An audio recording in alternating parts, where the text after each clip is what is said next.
Welcome to the Encore Audio Archives YouTube channel. I'm Taper Dave, and this is my channel. I've uploaded hundreds of talks here that I've recorded at meetings in West LA, and I've also recorded conventions starting in 2013. I've got a bunch of those up. And Walt and Mary Murray, the original owners of Encore Audio Archives, started the company in the 80s, and Walt recorded Joe and Charlie's and a bunch of stuff down in Vista, California. My sobriety date is June 20th of 1994. I hope you find something you like, so please like and subscribe to my channel and comment down below. If you want to hear something that I don't have or that you don't see, I'll see that I get it. Anyways, take care and have a great day if you want to. I'm an alcoholic of the hopeless variety. My name is Jack Kissell. I've been sober 2 days, 7 months, and 33 years, and I'm grateful for every day of it. When I was new, I was taught that when any of us is asked to share at a meeting, it's because somebody there is meant to hear it. And since I came up from Redondo Beach in the rain on a Saturday night, if it's you, pay attention, will you please?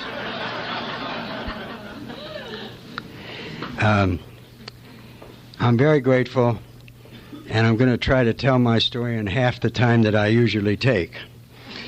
And if I don't, unless anybody's got an urgent appointment, I may go over a couple of minutes. In a game of Can You Bottom This, I can usually get about to the semifinals, you know. My first arrest occurred when I was 17 years old, and it was for manslaughter. And that was followed by 9 other arrests, and I totaled 12 cars. And, so my life went the way it went.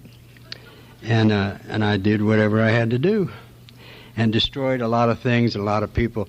I may be the only person you will meet who single-handedly wiped out a movie completely, the whole movie, just me.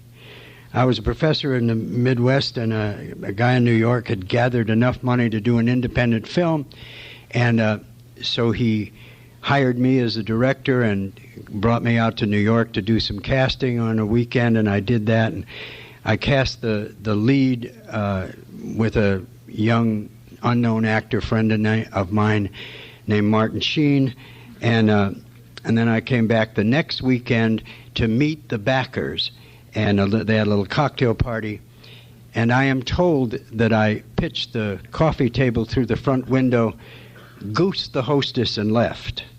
And so, of course, they fired me, obviously, but they also decided that a producer with as little judgment as to hire a crazy man as a director could not be trusted, and they pulled the money. And the movie never got done. One drunk drinking at the wrong time, and the number of people that hurt is, incalculable. Just enormous number of people. A wonderful screenplay that never got done. Jerry Aldrich later went on to write some successful pieces, and I think Marty got work after that. I don't know. But, it's just that's how it is. It's drinking and carrying on. I devastated in many directions.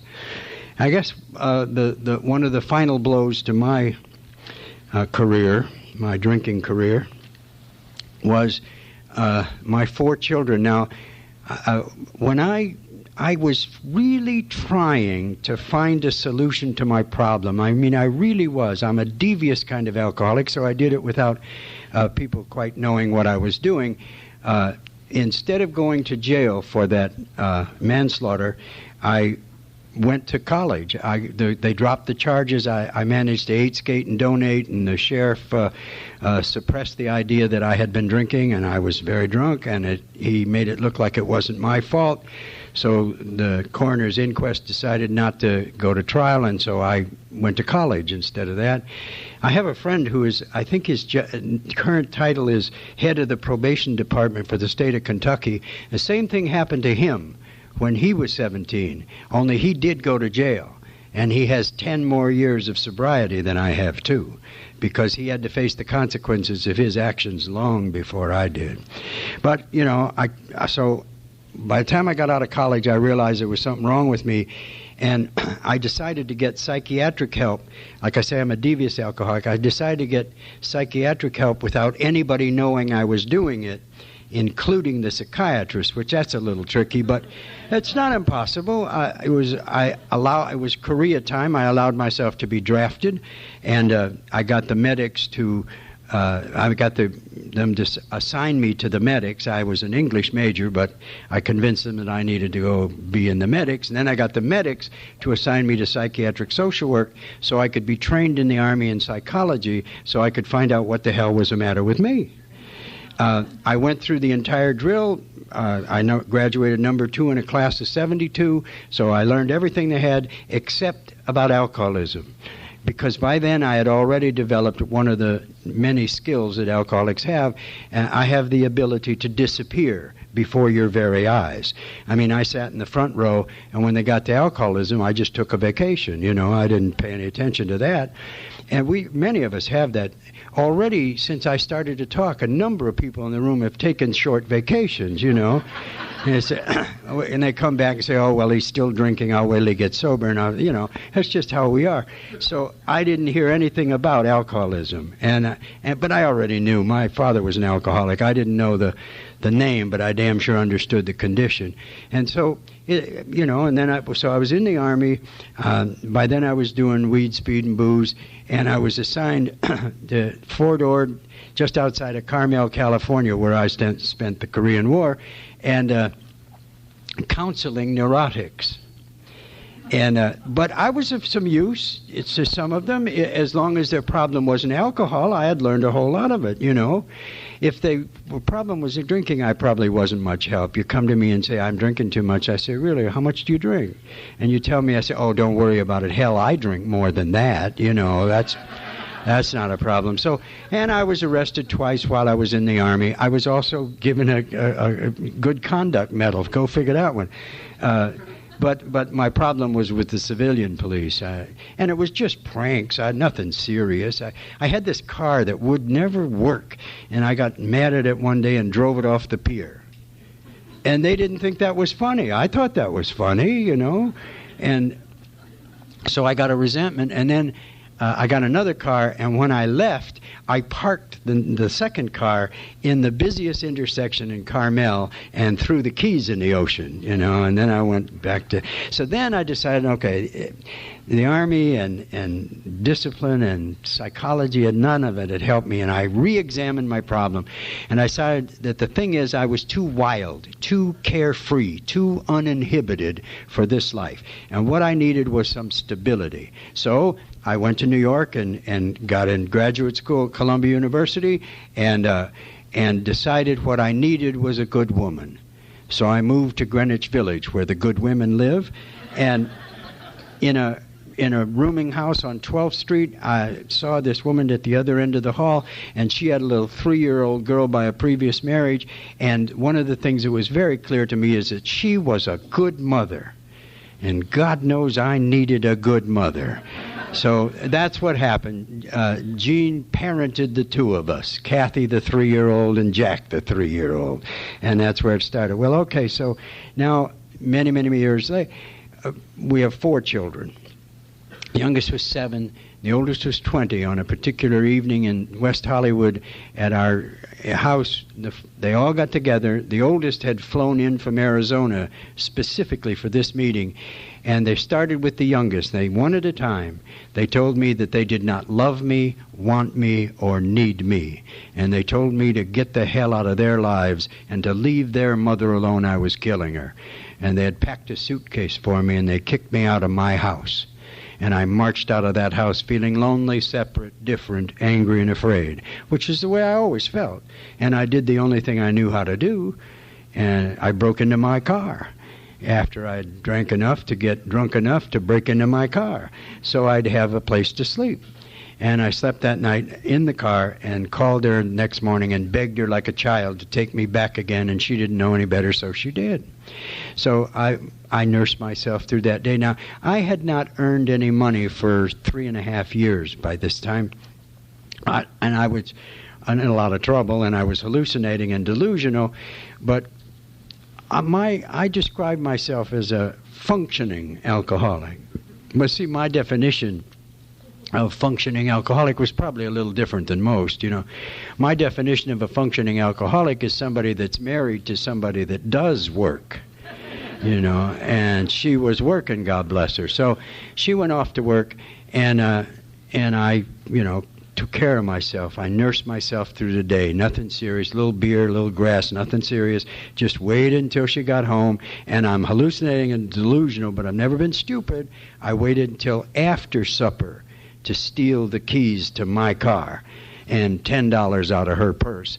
Now, when I met that woman in Greenwich Village, she was a fun-loving, easygoing, friendly kind of a girl. I mean, you know, we had a lot of fun. I've been listening to jazz for about 60 years, and she'd go right with me. She'd sit right there. We'd go up to Small's Paradise in Harlem or the Village Vanguard or the Blue Night, or, you know, we did it. I don't really have time to do this, but I'm going to do it anyway. In the course of that time, I heard a wonderful solution, you know, a simple solution to a complicated problem during the jazz days. When John Coltrane was playing with Miles Davis, he had a problem with solos. He couldn't get out of them. He'd get started, and then he went as long as 20 minutes in a you know, a regular set.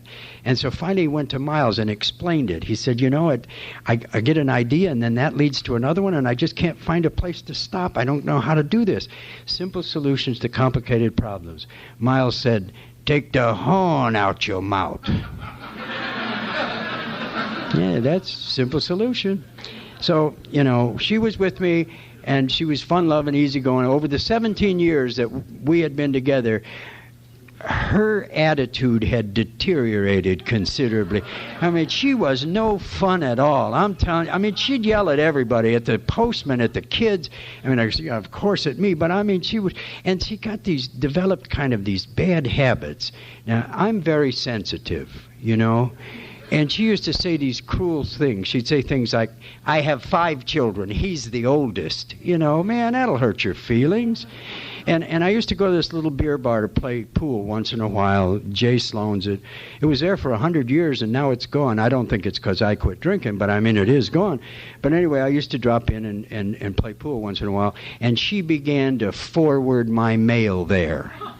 Oh, no, that ain't funny. No, man, you walk in and the bartender says, there's mail for you. Yeah. What, do you live here? Oh, jeez, it was terrible. Anyway, so she had developed some bad attitudes. And so anyway, I took the keys, got $10, and slipped over to Jay Sloan's to see if there's any mail, you know, and I met a little girl about the age of my oldest daughter, and she was a good deal more sympathetic to me than my wife had ever been. And she and I closed the bar. And by the route we were taking, apparently we were going back to my house.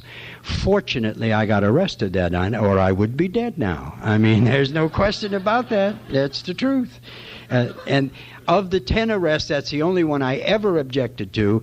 And I complained to my sponsor when I first got here and first got one, and he had very little sympathy for me, and then he passed away when I was 15 and a half years sober, I often say, of exhaustion.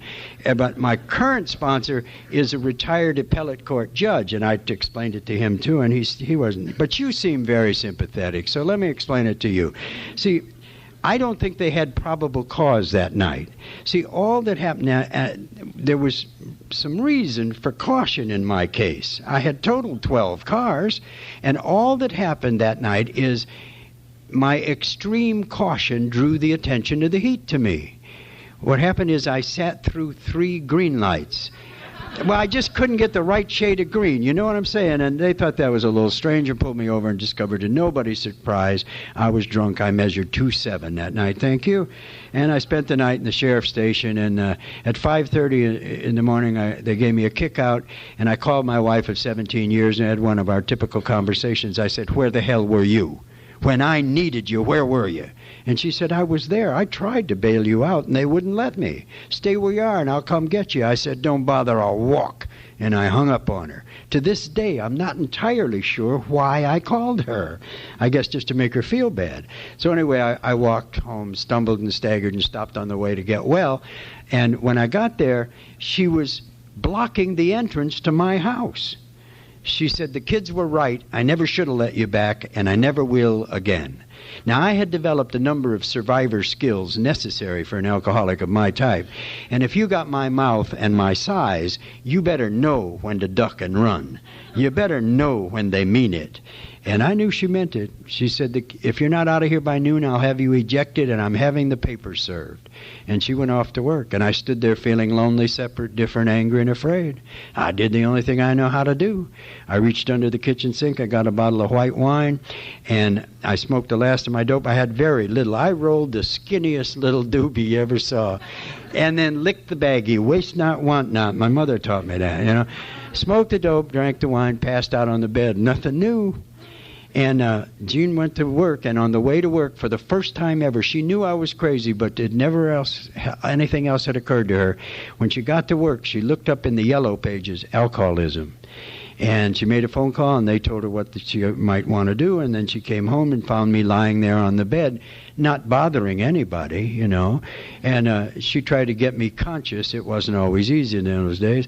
By the time she did, she was crying. Now, I've seen her cry many times in pain, fear, rage, humiliation, hatred. I'm sure she hated me that night in front of those 4 children when she tried to put a knife in my belly, and I didn't object. I said, go ahead and do it.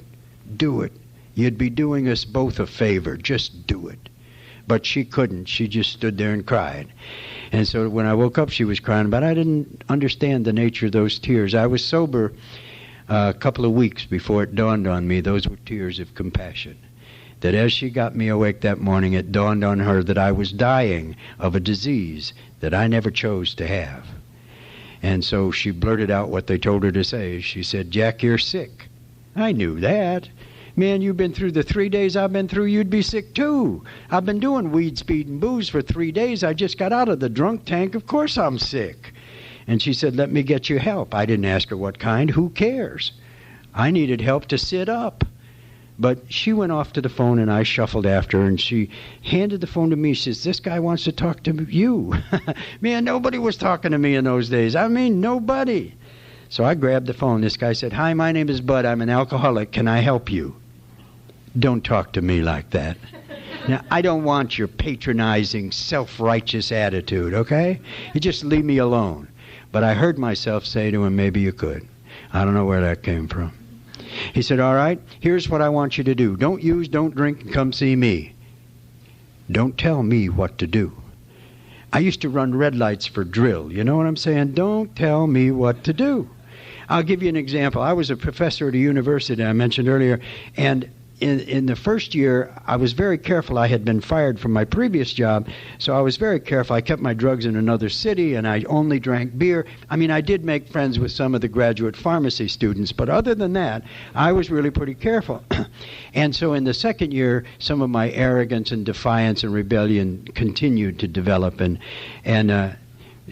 don't tell me what to do. I was the co-founder and only white member of the Black Student Union. And I was urging those kids to blow up the administration building, you know. So they fired my ass. What are you going to do? And so here I am. Don't tell me what to do. This guy said, don't use, don't drink, and come see me. And I said, okay. I don't know where that come from. I said, where are you? And he said, Oxnard. I said, Oxnard? How far is that? I think what I was trying to do is get him to send the AA limo for me. But he said, you know, it's 70 miles about. I said, well, how am I supposed to get there? And he said, drive. Now, he did not understand my problem. If I do not use or drink for the length of time it takes to drive to Oxnard, neurological events occur. I mean, sudden involuntary movements. I believe medically they're called myoclonic jerks. People wave back at you, man. I'm not going to be able to drive. But the only thing I could think to do is ask what's her name if she would drive, and she said she would. And that's what happened. Jean drove, and I twitched. And we got up there, and I took one look at this guy, and I can read you. I've been on the street for a while. I can read you. I may not know much about me, but I can read you, and I read him accurately. I said, this guy is a corporate executive somewhere. He works from 9 to 5, and at 5:30, he goes over to the Cock and Bull on Sunset and has 9 martinis. He knows nothing about me. But we were there, so we sat down, and he started to tell us what it used to be like, what happened, what it was like then for him. And in 10 minutes, it got clear to me that that guy knew what it felt like to be me at 3 a.m. And I thought no one knew that. It was my job in life to keep you from finding that out. I was perfectly willing to share my opinions with you, but I never wanted you to see my tears, and he already knew. So I said, well, I'll stay one night anyway, and she grabbed the keys, jumped up, and left. So there I was, you know. But it was much better than the night before. Night before, I was the smallest guy in the cell. I mean, I didn't get on the bench around the wall there. I'm curled up around the drain, you know, and they're calling me scumbag and whatever. And now this guy tells me I'm sick, and he gave me a hospital gown. He ushered me down the hall to a room, and there was a bed in it, and nobody else, drapes on the window, and he walked out. And, you know, it's better. I like it. It's all right. And then I noticed that there was no doorknob on my side. See, I don't care how nice your drapes are, that's jail, you know. I got no choice. Fortunately, I was hallucinating pretty well that night and kept myself entertained until sunrise. And then they transferred me out to a 12-step house, and at 11:30 on a Tuesday morning, I was standing underneath a palm tree, and I had successfully completed the AA program. Oh, yeah, no, he explained how it worked. He said, you do it one day at a time. And I had just done that 24 hours, man. With nothing. No beer, no wine, no acid, mescaline, psilocybin, heroin, cocaine, seconal, tuinol, man, nothing at all for 24 hours. And I did not like it. I decided to resign from your organization. And then I remembered I promised that fool I'd read the book Alcoholics Anonymous before I took another drink. So I went in and grabbed it, and I threw it open. Now, one of the many symptoms of my disease that had developed by then is that I had become an intellectual, which I now define as someone who has been educated beyond his capacity. But in those days, it was a very serious matter to me. It was a desperate effort on my part to gain some control. If I could understand the nature of the human psyche or the universe, maybe I could gain some control. And I've been out of control since I was 16 years old. Also, it was an effort on my part to impress you, because I have been filled with self-loathing my entire life. And the only relief I ever got from that is if I could impress you, and only lasted as long as you were impressed. So anyway, I started to read this book, and I immediately saw that it did not meet my literary standards. A book that plain-spoken and I thought simple-minded could hardly be of use to somebody of my complexity, don't you know? I mean, I found stuff in that book that I could ridicule. There's a line in there that suggests that I should substitute for my drinking, I should substitute the fellowship. Let's start with the fact that I don't like people, okay?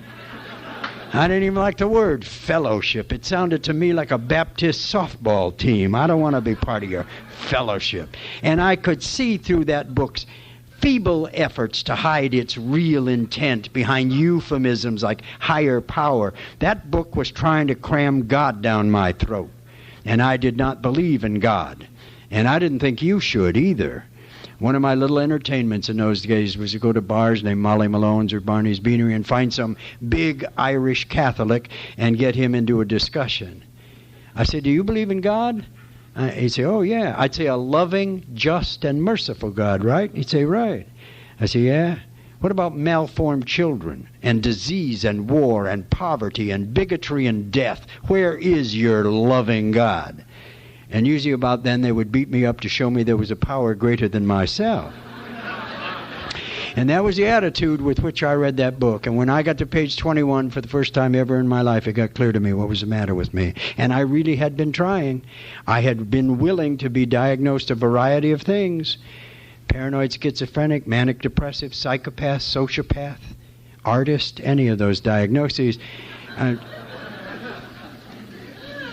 In page 21, it describes what it calls the real alcoholic. It says they are seldom mildly intoxicated, usually more or less insanely drunk. It said they do absurd, tragic, incredible things. It says they are disgustingly, even dangerously antisocial. It talks about the Jekyll and Hyde personality and our lousy timing, all in one paragraph. By the time I finished that paragraph, it was clear to me I'm an alcoholic, man. I really am. That's how I've been living my life since I was 16. And so I read the book with a bit more care. On page 24, it promised me that I would drink again. I mean, I was hallucinating and delusional, but I've never been stupid. On page 24, it says the real alcoholic has lost the power to choose whether he will drink or not. Well, that means I'm going to drink again. I didn't know what to do. I can't do any of that stuff you do because I don't believe in it. And so I said, okay, I'll go to their meetings. I won't like them, but I'll go. I went to my first meeting on a Wednesday, and I've been going ever since. I've never been to a meeting I didn't like. To my surprise, I liked that first meeting. I still do. I've never been to one I didn't like. I've been to some very strange meetings, but I've never been to one I didn't like. And my family let me come back home on a test case basis.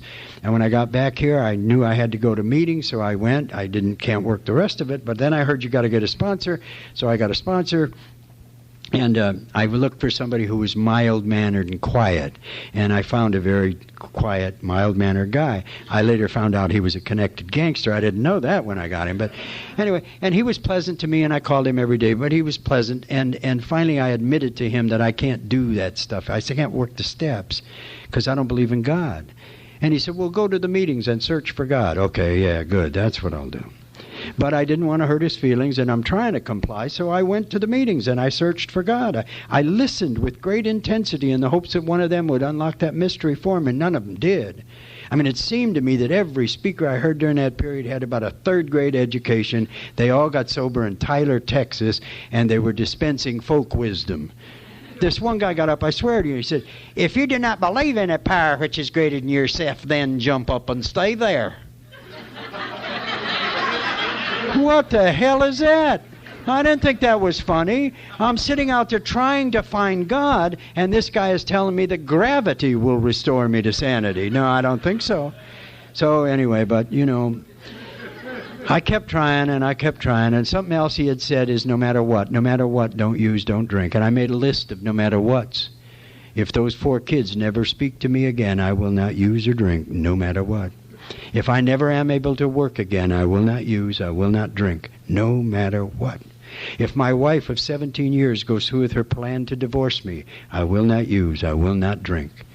If she stays, I will not use, I will not drink, no matter what.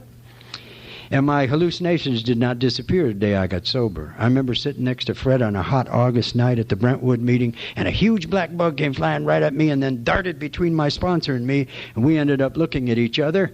I didn't say anything. The first thing that was said, Fred said. He looked at me and he said, it was really there, Jack. You know. I was relieved to hear it. I'd be damned if I'd ask him, but I was pleased to hear it. And when I was 30 days clean and sober, I had a spiritual experience. And it consisted of being 30 days clean and sober. See, I can't do that. I never even tried. I never tried. The best thing I ever did was switch recipes once in a while, but I never tried to quit. 30 days in a row. I could not believe it. And I went to him. I said, I think I'm beginning to work the steps. And he said, okay. He wasn't all that impressed. He said, go on and work the rest of them. And then he took a serious interest in me, and it took some years for me to understand. He was waiting. He was polite, but he was waiting to see if I was going to be one of those who was given the gift of sobriety, the physical sobriety. It is a gift. It's an unearned, undeserved, unmerited gift. It is not something that any of us merit.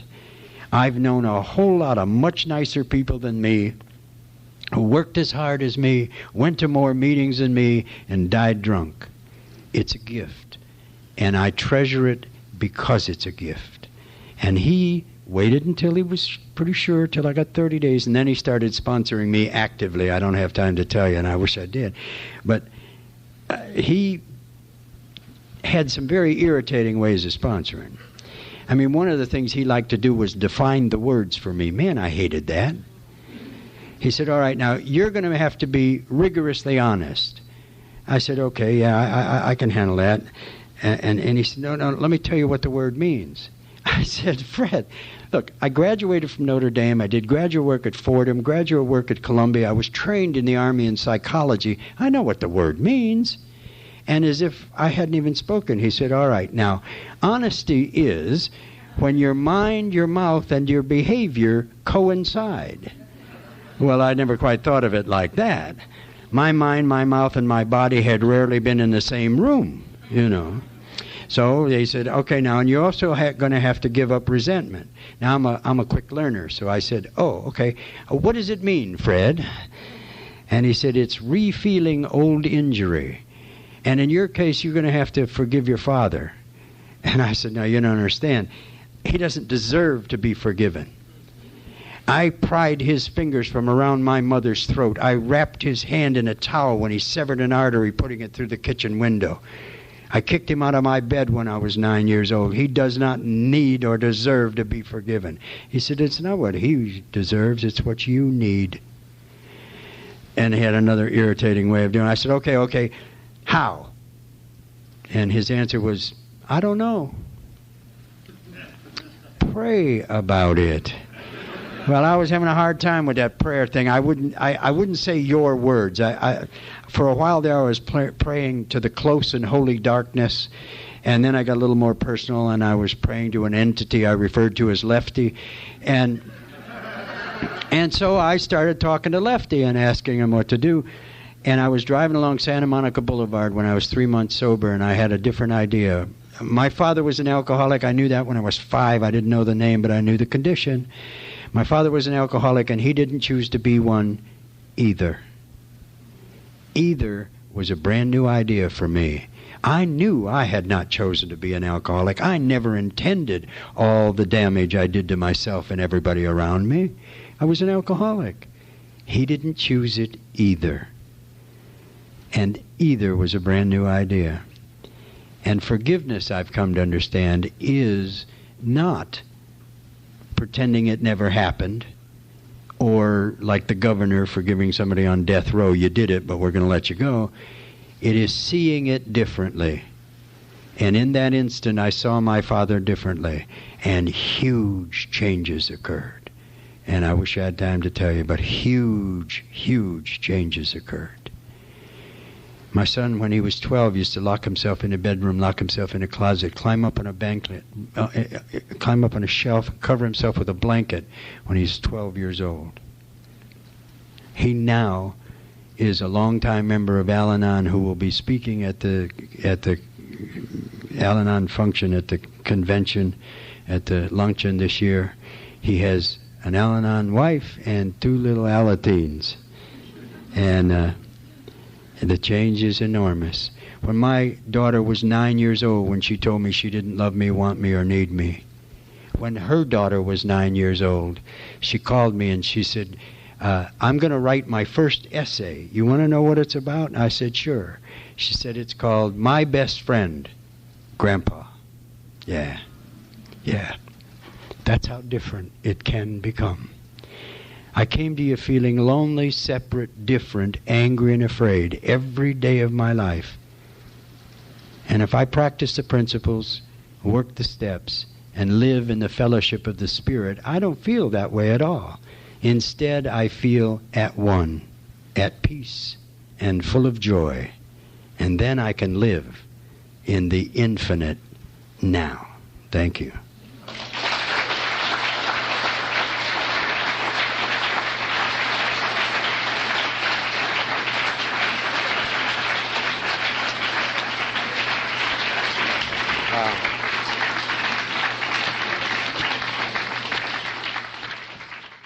Sorry to interrupt your viewing. Taper Dave here. Just wanted to take a second to ask you to like and subscribe to my channel. Let me know if you like what you're listening. I've got some very good talks here, and this one's a great one. Just curious, do you think this is better than Zoom? Tell me what you think.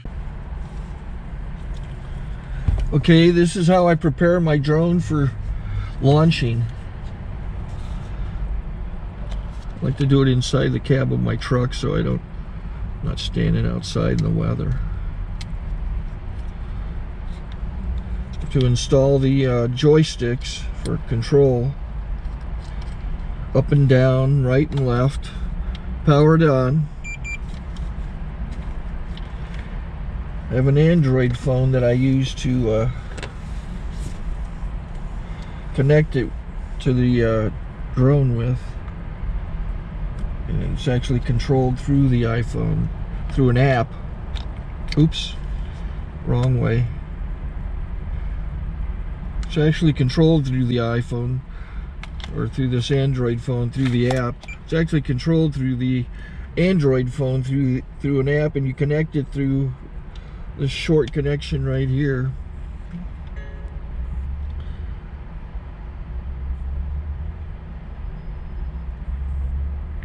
Remote control connected. Remote control's connected. So I pull out the drone. I have to extend the legs. Long legs extended first, then the short legs. Remove the gimbal protector. Set that aside, then power it on one short burst, then one long burst. I lay it down. So I have to go to calibrate. So the drone's not connected yet. It shows you here as this drone gets disconnected, even though the remote's powered on. So the drone has to establish it's connected. So I go into the app to calibration mode. First I'll calibrate the remote controller. Start calibration. Out, in, out, in, up, down. And then this little wheel is to control the gimbal. So it's calibrated. Go to gimbal calibration, start calibration, and then it calibrates the gimbal. I don't know if that shows up. The gimbal's moving all over the place. Changes, you can see it on the video. And I'm calibrated to take off. It's acquired 7 satellites at the moment. There are 26 satellites up in the sky, which it has to acquire before you can take off. So it's connected. It's got enough satellites. This is white. I can go to press this little arrow button, swipe right to take off, and it would start the motors if I slid this to the right. But I'll wait till I get outside. Don't want to do it inside.